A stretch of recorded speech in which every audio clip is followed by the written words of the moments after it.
Frank Van Kerckhove. I was born in Chicago, Illinois, July 15th, 1921. I was with a group of kids in a place called The Cove.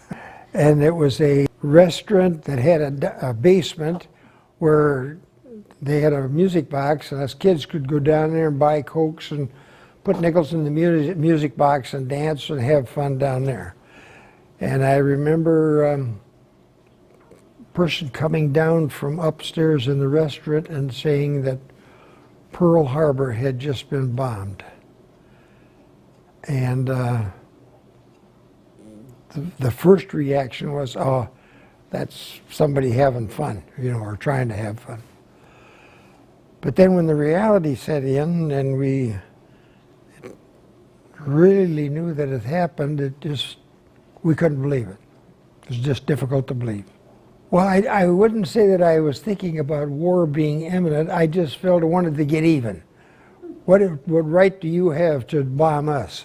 Eventually, I ended up in special service engineers. Because of my history in sheet metal work and welding and electricity and that kind of training, they elected to move me into the engineers following my basic training.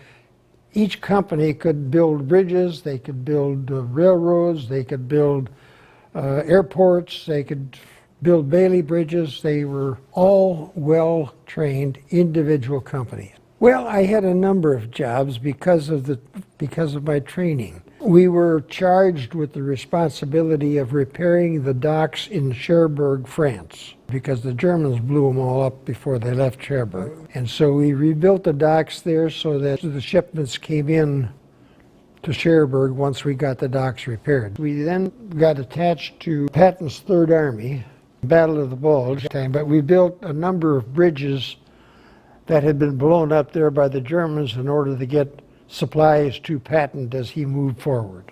Then that was quite an experience. Cold, windy, rainy, snowy, mostly snowy and miserable. We stayed in pup tents. In my case, my buddy and I would dig a small foxhole, put our tent over the top of it, and that's what we slept in. Then I ended up in the motor pool because I could ride a motorcycle, and I was a dispatch rider for a while. The little towns in France, Germany, and Belgium had been destroyed. The group I fell into, we were assigned to rebuild the electrical lines going into the little towns.